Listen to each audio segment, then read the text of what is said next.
So I'll never forget that, George.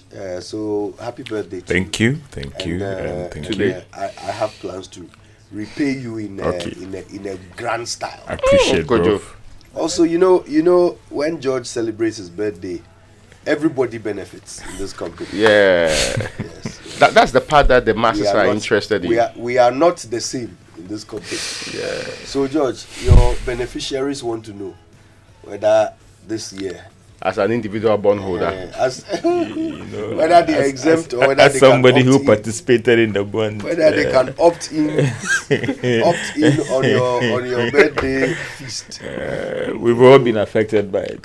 No, hey, we beg you. Oh no. See But by the grace, backroom staff, they are jumping. They say that but by no. the grace of God, Yes! we will do I like the needful. Hallelujah. Hallelujah. You deliver. You almost shook the market. Yeah. Yes. The market has been closed, so any comment will affect the share price on the Confidence market, has you know. returned. Yes. And the boys are clapping. The grace will help us do the needful today. Brilliant. Listen, George, you're a fantastic guy. Happy birthday. Thank you, Kojo. I do appreciate it. All right, well, let's get into it. The Drive Safe campaign is where we begin, as always. It's brought to us by Joy News and the Multimedia Group. It's supported by Imperial General Assurance, Solid Protection. Avoid all distractions, keep both eyes on the road and hands on the steering wheel. Be visible, drive with your lights on. That is how you drive safe. And if you want to know how you say it right, do nothing, just keep listening, because it's brought to you now thanks to Kingdom Books. At Kingdom, quality and affordability are their hallmarks. Something must be done. You say either, I say either. I just want to take this opportunity to congratulate my big brother and colleague, Samson Ladi Anyanini, on bagging the Millennium Excellence Award for Journalist of the Year. Just pick any random episode of Newsfile and you will find more than enough evidence that he deserves this coveted award. Now, my dear friends, I said coveted, not coveted. Coveted. C-O-V-E-T-E-D. Coveted. Greatly desired or envied. The word of origin is covet, which means to yearn for something, especially something that belongs to someone else. It is a word the English adopted from the French word coveter, which means to lust after. And in English, it is covet, not covet, which is why you must not say coveted. It's covet. Let's say it right.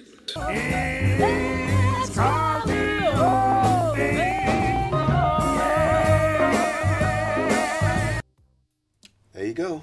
Coveted, not coveted. All right, then. The news review is brought to you now by Enterprise Insurance, Woodye Wumu Motor Promotion. Enterprise, your advantage. What's in the papers? Well, let me start with something that would interest everyone this morning. The BFT is talking about the Ghana cedi to close the year around 13 Ghana cedis to $1. And that'll be something that should get some of us excited, because if you look at the rates now, still within the 12 Ghana cedi range. And some have argued that if this debt exchange program goes well, now we understand that the external partners have also established the credit committee. China is coming on board, as well as India. Our So, plea to Germany worked. well, we don't know. Okay. So that will be good news, and how a fund program coming on board and its implications for the Ghana cedi. For those who say, and so what? Well, the petrol prices have started coming down from today. Gold has dropped. It means that a stable cedi and its impact on the larger economy. If you heard what the government statistician said yesterday, the cedi's fair stability also impact on inflation dropping. So it's all about the Ghana cedi and how a reduction could impact the larger economy, you and I, and what you buy on the local market. Another story there is showing that consumer inflation slows to 53.6%, and some who are saying that maybe we had peaked, and maybe you should start dropping from the next time, because when the government statistician yesterday was addressing the press conference, he also spoke about the fact that even though producer price index has dropped in the previous month, it will take some time. So maybe we should expect the next month also dropping, and that will have wider implications for the economy as well. So some excitement. Raymond, what do you also have in here? No, let me move on to the Daily Guide. It's reporting this morning, presidential jet is back, and the back is with a big B, and it has the picture of the jet there. More recently, the president has not been doing private jet a lot. Yeah. So, and I remember some Kojo Black was saying that he has been monitoring, and the president has been a good boy. Clearly, clearly, the man has been following austerity measures. Allow them to sleep. Yeah. Of course. So now he stopped even Rock City engagement. We did it with the bus. We are showing indications. But Raymond, it should not be seen as somebody doing someone a favor. Yeah, I mean that is the most important thing. That in times like these, I mean, yes, the argument is being made that how much would a cut down contribute to the GDP, but in political economy, the signals it sends that, listen, we are into this together. The little I can do to also give real meaning to the buaminamin buao. You understand me? So I think that is very, very essential that this is not just about doing someone a favor, but the fact that in times like these, government needs to do more on the fiscal side and to ensure that we bring some real meaning in times when we are doing this debt exchange program, and some are serving. If you're not done, let me quickly do this one so we come back to you. Business Finder has about some economists talking about committing to zero fiscal financing. Economist tells the Bank of Ghana and Finance Ministry. Another story in there, the governor of the Bank of Ghana, Dr. Ernest Addison, saying that we have plans to take government off the central bank support. And one thing that should be of importance to all of us here is about the zero financing. I understand that the agreement both on the Ministry of Finance side and Bank of Ghana has been put together. It's left for the two actors, that is the governor and the finance minister, to sign the zero financing deal, and then they'll take it to parliament. But by law, are we not doing 5% now? Yes. Well, that law was actually frozen temporarily because of COVID. Yes. So, but there is a Bank of Ghana Act as well. But the Act also qualifies that in crisis times, the governor, the finance minister, and the controller can meet and also waive that restriction. So let's see what. So we are back to the position where we want to do zero financing. Yes, but that will be dependent if Parliament will approve it. Don't forget the last time they took the Parliament was like 5% zero. Yeah. We should at least some room Leave some in crisis time. So it looks like these actors are all really firmed up on this, especially with the Bank of Ghana. And they've started with this cocoa board bills thing, insisting that in trying to check inflation, they would not step in again to support it. So I think it's good for all of us. At the time when we're talking about domestic debt exchange program, we have to see that real commitment when it comes to fiscal prudence. Now, let me move to Boku, where Boku chief rejected is how the Daily Guide puts the story. So, there's some, I call it internecine, because it has affected both sides in a way that is very dangerous. A conflict that has its roots in who is supposed to be the overlord of Boko. So, and we cannot also dismiss the fact over the years, political parties taking sides have actually worsened it. Yeah. In fact, even sometimes military governments had removed and installed or recognized one group against the other, which is worsening the situation. But many thought after a certain determination at the highest court of the land, the matter was settled. Yeah. So the Kusasi chief was supposed to be the one who is in charge until yesterday's incident happened, the alternative escapement. But the interesting thing is that they had some military, for what I saw the pictures, were anything to go by, some protection for that installation. I'm not even sure it was protection. I actually think that it was because, see, the military, they're in a tight corner. Yeah. Whenever they act, they are seen to be protecting one side against. So they are there sometimes not enabled to reprisal attacks or something.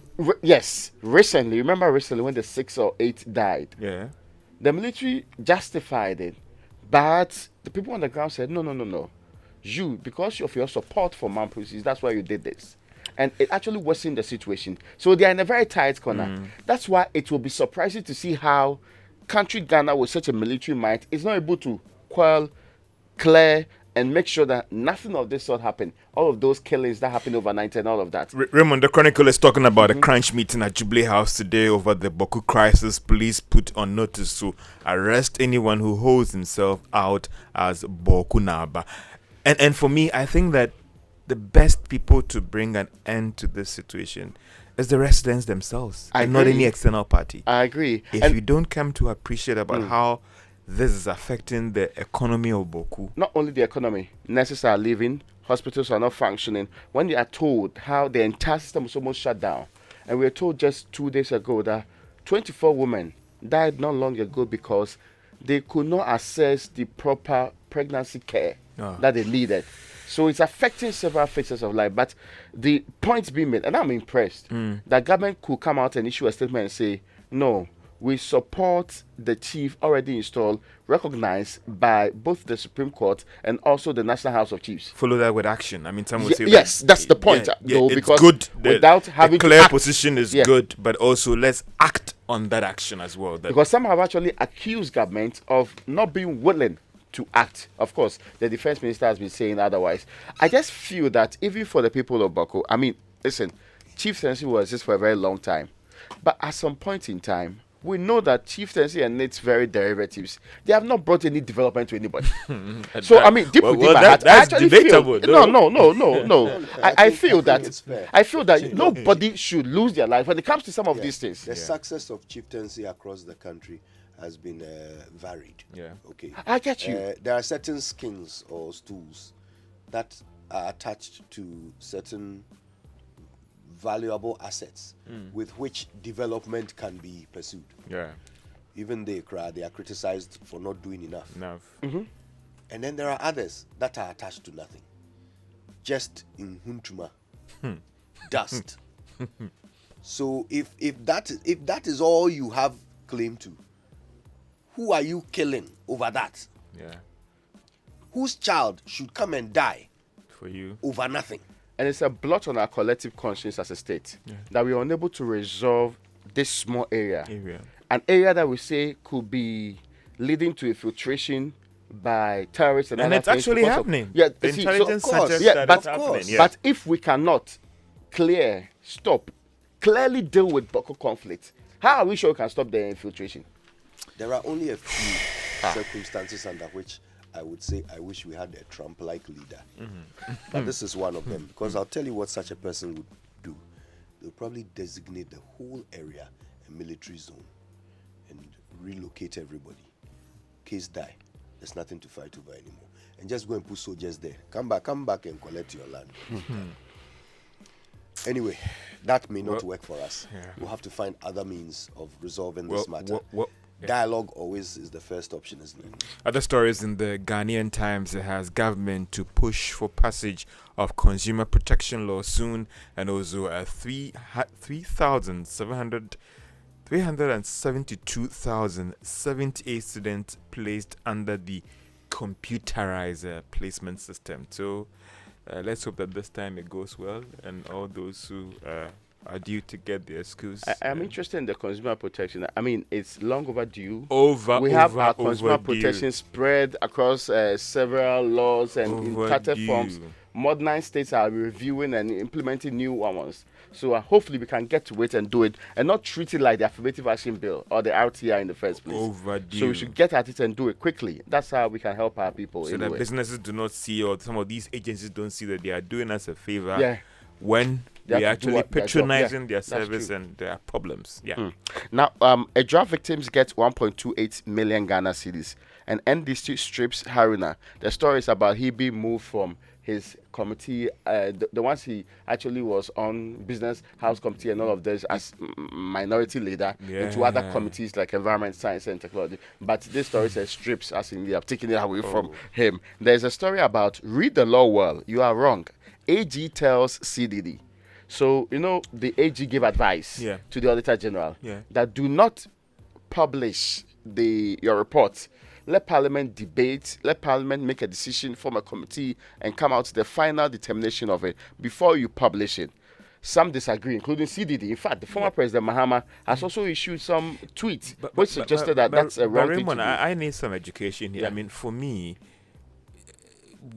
could have this been done behind the scenes, or was it a leaked letter, or what? Because if an Authority General has an issue with an agency, an advice, just a letter to draw his attention or something? I Should think it have that's actually what come was out? done, but it was leaked because many had problems with the letter. Yeah, yeah. And their problem was that, I mean, see, frankly, I don't have a problem with any advice the AG gives any institution in this country, including the domestic It's his debt mandate. program. Yes. It's his mandate. Yeah, but if he doesn't the advice advise he the gave the people, finance yes. minister. Oh, who said about no, the I'm just saying that, Yeah. which was also leaked actually. Yeah. But I get the point. It's okay to give the advice, except that this one, you see, drawing the line between what your constitutional mandate and what the Constitution says and constitutionalism sometimes can be very, very dicey. You should not be seen as saying or doing things that may be interpreted as interfering or seeking to prevent the people, because what's the ultimate aim when it's published on the website? It's for some of us our benefit. And remember, one quick one, I don't know what form it should have taken, but apparently, Kojo, there is an independent body in the International Monetary Fund that actually is independent and scrutinize everything the fund does. And they actually had issues how the fund disbursed covered fund globally. So every country was instructed, and it's part of the IMF conditions that Ghana publish a report by your independent auditor on how the covered funds were used.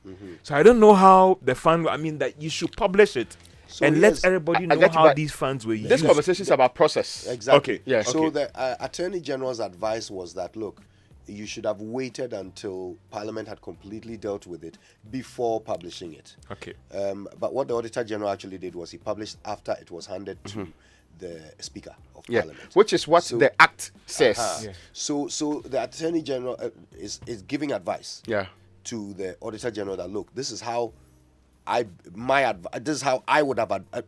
advise you to do it. From now on, right? That's what I advise you to do. And I would defend the Attorney General's right to give advice to any institution, just like you said. My disagreement is with the actual advice. And I mean, that's the beauty of it, that we can all debate these things, okay? And I think it should be okay for us to all debate this. CDD has voiced a view, the Attorney General has responded. That's how things should be. I disagree that the Auditor General must wait until Parliament has finished dealing with it before they publish it. All beneficiaries of information will disagree. Yes, because of course they want the information. Because that's what. Yeah. So you see where, and how about the public? After all, it's because of them that we wrote these laws. That's true. So what do the public want? Does the public want to wait until Parliament has done whatever they want to do before they get to hear? Is Parliament not supposed to make decisions in representation of the public's desires? So if the public doesn't even know what Parliament is deciding on, how can they make decisions that reflect the public's desires? That I support 100%. So personally, and that's just my personal view here. There will be many other views. Let's all share them. Let's debate it. But as for the Attorney General's right to advise any institution or officer or individual of government, I think we must all accept that he has that right and mandate. Opportunity cost. We would have preferred that he gave advice on the Auditor General speedily doing surcharges and disallowance. That was the area that yes. I would love to see that advice. Concentrate on those ones, okay? All right, let's go online. The online review is brought to you now by Zenith Bank, in your best interest, and Goyle Good Energy. And look, same story there, big one on my Joy Online. I have the mandate to render legal advice to the Auditor General. AG says this to CDD Ghana. Yeah, we've got to agree. But also on my Joy Online this morning, Ken Ofori-Atta has been very disappointing as finance minister. Guess who is saying that? It sounds like a voice I've heard before. It sounds like a voice that spoke to you in an interview. Yes. Of course, it's the former Chief Justice of Acquah. All right, citynewsroom.com. AG fires CDD over unjustified public alarm on COVID audit letter. I don't know about that. Now, this is interesting. Andrew Tate's Muslim fan base is growing. Some say he's exploiting Islam for internet popularity. Do you know something? Let me say this. Let me go on record to say this. I have never believed in conspiracies. Never. I think they are far-fetched. But I am starting to believe that there is an organized attempt to discredit this Andrew Tate person. Yeah, which is started with all of these. There is an organized and been and quite when you think controversial, about it, Kojo. yes, of course, Very, very. of course. Any person who talks about gender issues, your views are controversial. Yeah. No doubt. But when did it become wrong for us to debate and disagree with each other without branding people criminals or labeling people terrorists or suggesting that people are creating some kind of Islamic, what's that, Islamic fan base? Yeah. No. Let us be clear. Woke culture. Just because you don't agree with someone's views, and by the way, the views that he's expressing, the only reason why we don't agree with them is because the world has recently taken a certain direction. Maybe rightly so. The world has taken a certain direction, and his views are not going blindly in that direction. So suddenly he's a criminal. Suddenly he's building an Islamic database, fan base. Charlie, no, we have to spend some time and talk about this. Separate fact from fiction, because Charlie is getting somewhere. All right, the online review was brought to us by Zenith Bank in your best interest and Goil Good Energy. Goil, of course, is your oil marketing company of choice, and they keep making life ever so convenient. You can now pay via Momo for all fuel purchases. Just remember to Momo it at Goil. Also, you can use your bank card. So drive to your nearest Goil station now. Buy fuel, pay by Momo or bank card, or your Goil Go card. They're all over social media. Facebook is Goil.official. Instagram is Goil_GH. And on Twitter, they are Goil_official. Go find more information there on all the service stations where you can use Momo. Goil, good energy. Goil, ya yedim.